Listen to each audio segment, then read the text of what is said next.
Okay.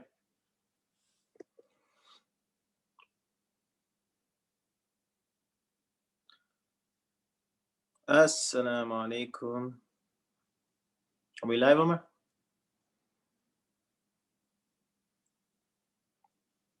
Yeah, you're live. Okay.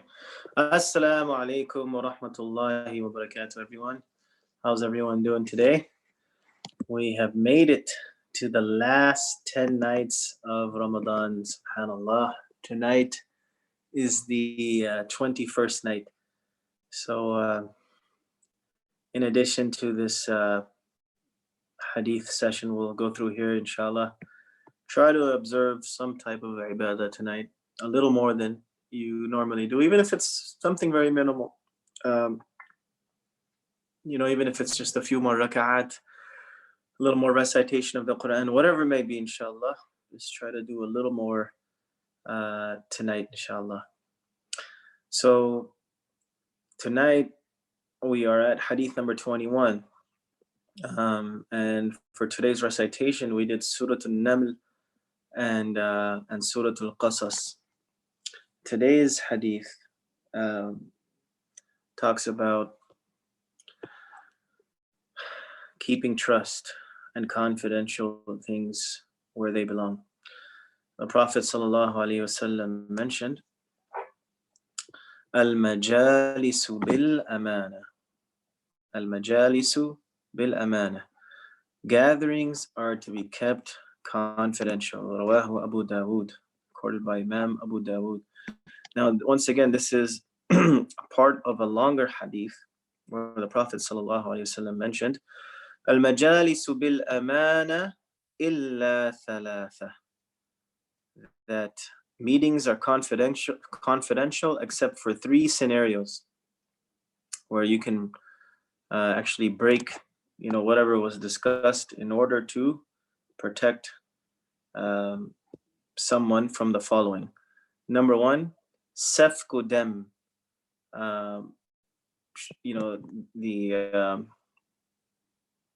The purpose of saving someone from shedding blood unlawfully. So even if someone said, oh, please keep it secret, I'm gonna go kill someone. You don't have to keep that secret. It's actually your duty to speak up. Our Prophet ﷺ mentioned this is one of the exceptions, safku dam. If someone is intending to harm someone, then you have to speak up. The next thing is farjun haram, or committing fornication. And what can also be meant here is actually someone intending to forcibly fornicate against someone else and attack them or exploit them, whatever the case may be. So in this case, once again, do not remain silent, but rather speak up. And then the third scenario, our Prophet ﷺ mentioned, he said, أو أقتطاع مال بغير حق.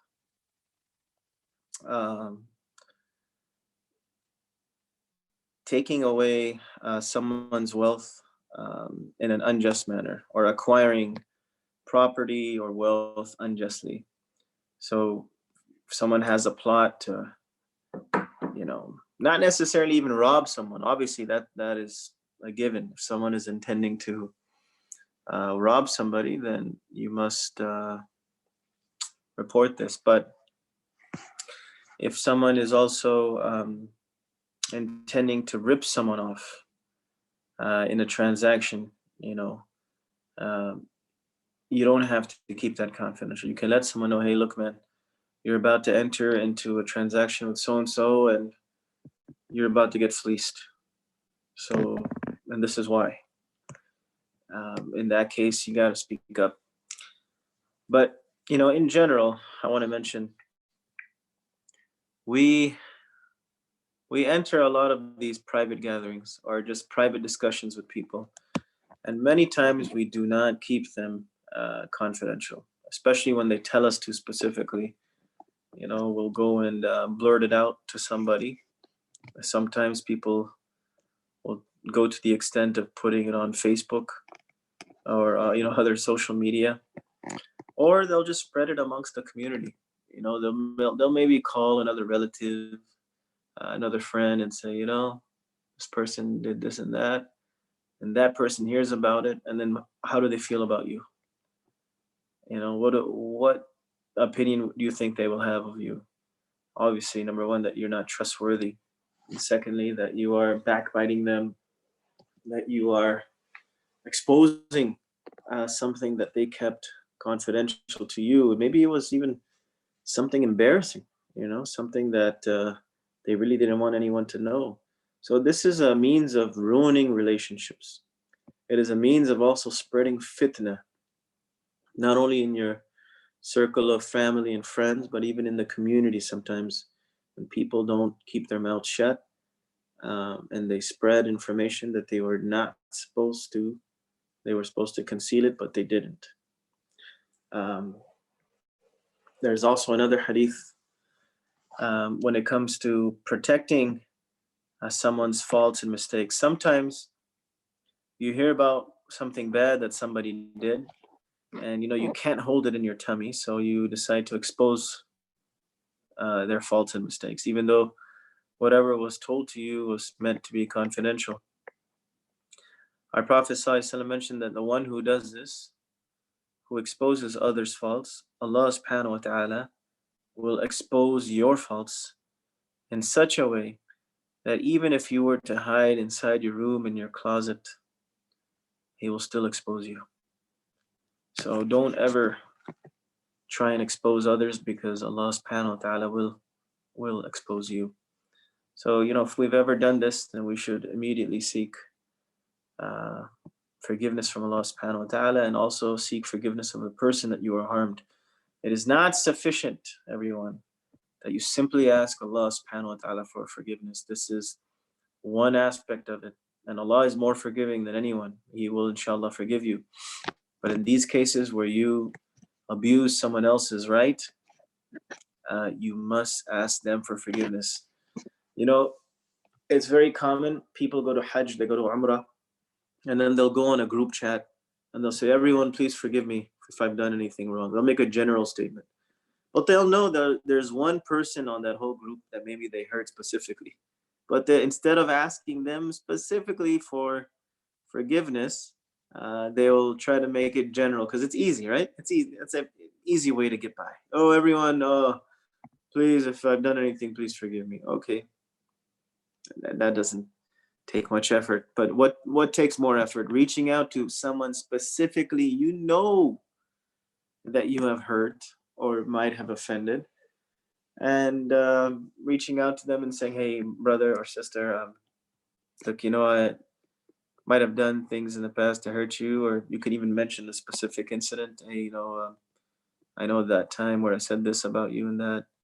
I just want to say I'm really sorry, and I hope you can forgive me, inshallah. And I'm going on to this journey, and I just want to keep a clean heart, and I hope you can forgive me.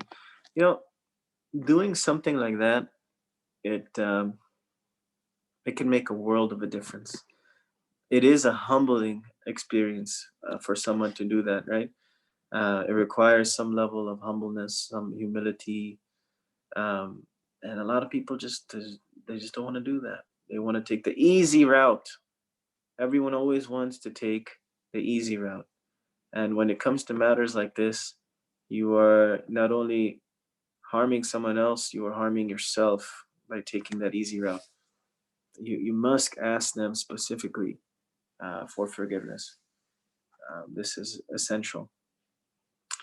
Now, if you happen to really forget, and then you're making a general statement that, hey, look,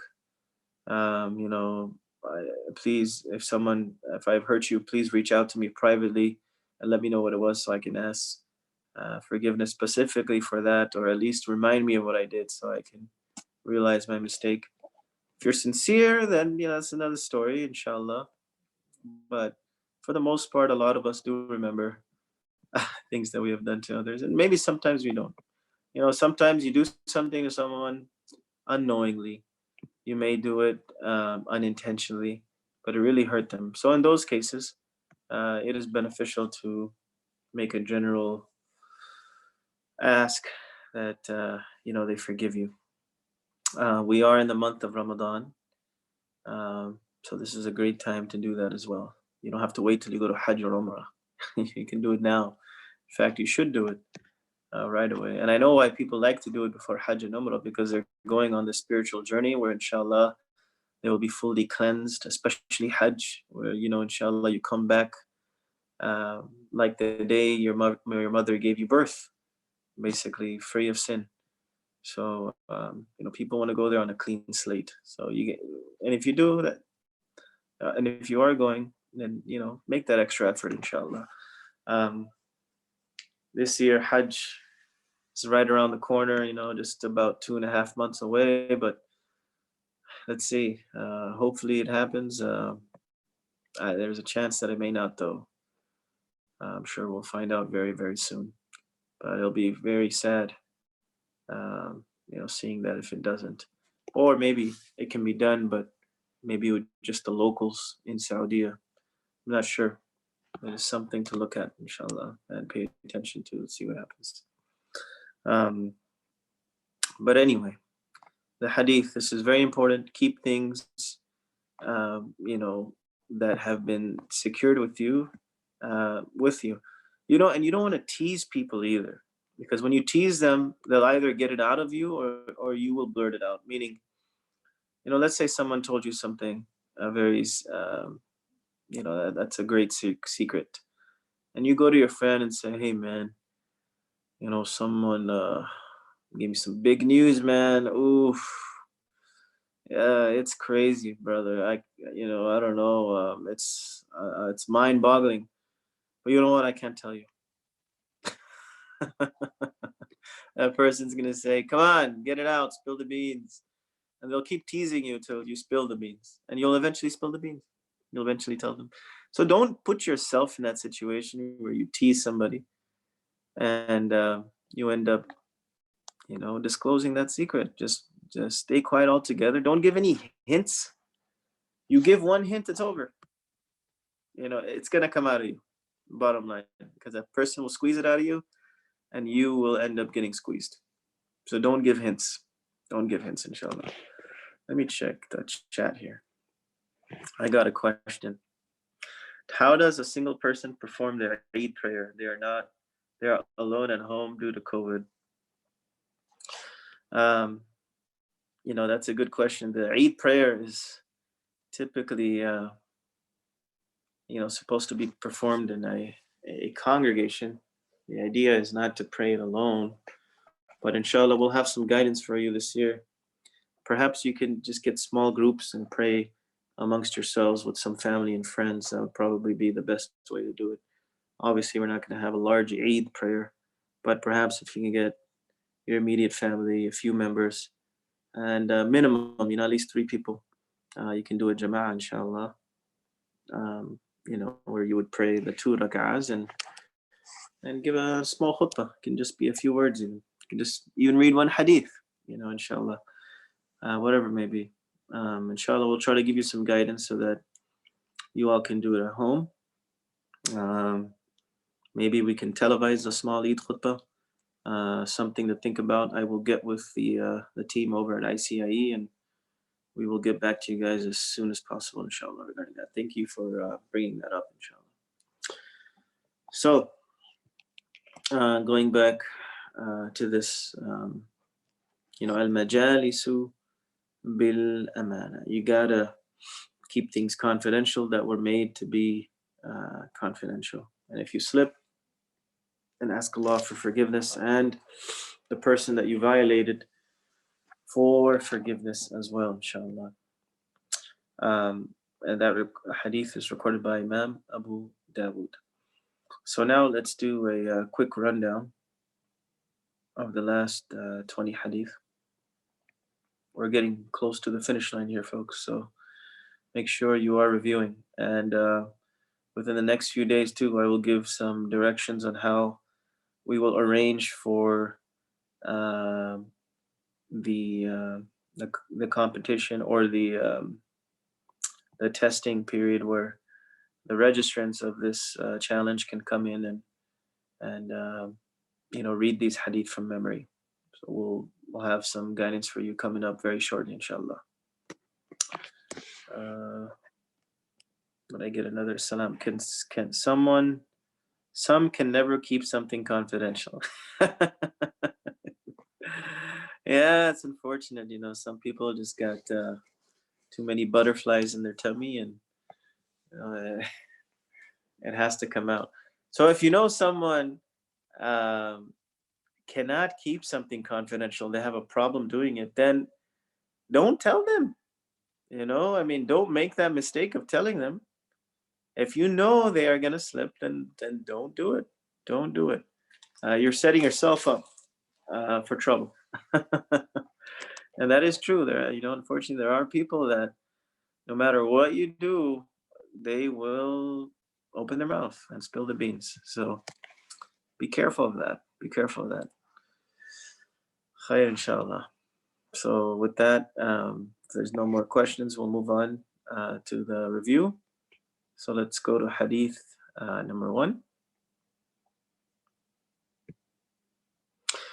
Hadith number 1, Ad-Din al-Nasiha, the religion is sincerity, recorded by Imam Muslim. Hadith number 2, Ad-Du'a Mukhul Ibadah, supplication is the essence of worship. Rawahu Tirmidhi.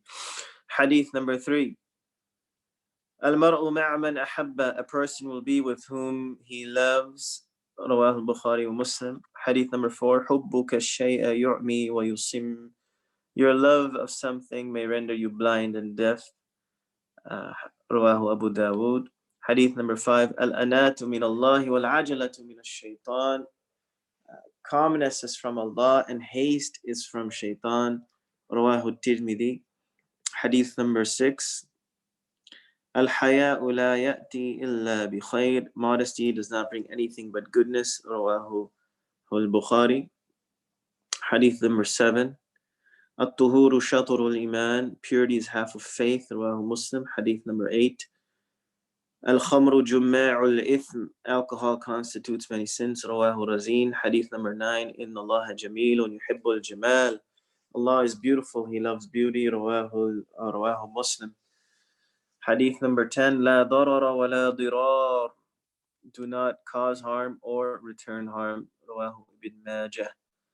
Hadith number 11, Man samata naja, whoever stays silent has been saved. Rawahu Tirmidhi. Hadith number 12, La taghdab, do not get angry, recorded by Imam Bukhari. Hadith number 13, Anzilu nasa manazilahum, treat people according to their status.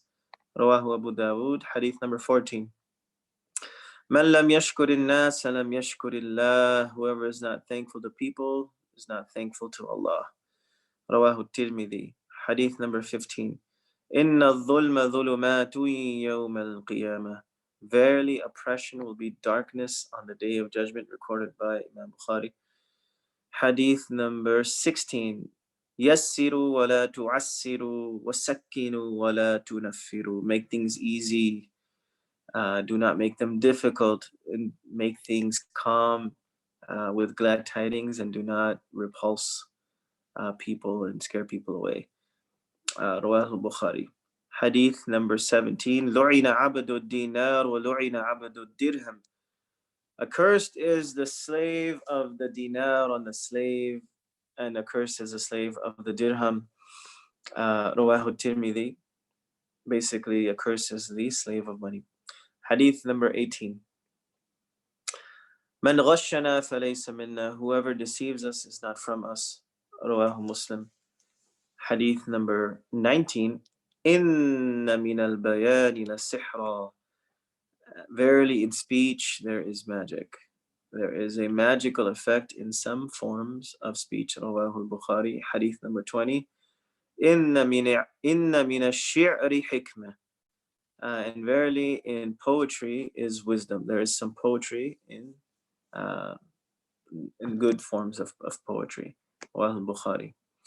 And then hadith number 21 from today, Al-majalisu bil-amana, gatherings are to be kept confidential. Rawahu Abu Dawood.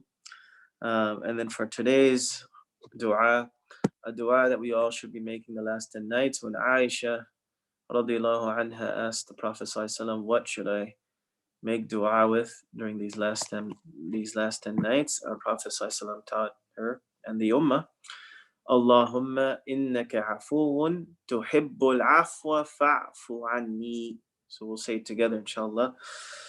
Subhanallah wa bihamdihi, subhanallah al-azim. Allahumma innaka afuun tuhibbul afwa fa'fu anna. Allahumma innaka afuun tuhibbul afwa fa'fu anna. اللهم إنك عفو تحب العفو فاعف عنا يا ذا الجلال والإكرام وصل اللهم على نبينا وحبيبنا محمد وعلى آله وصحبه والتابعين.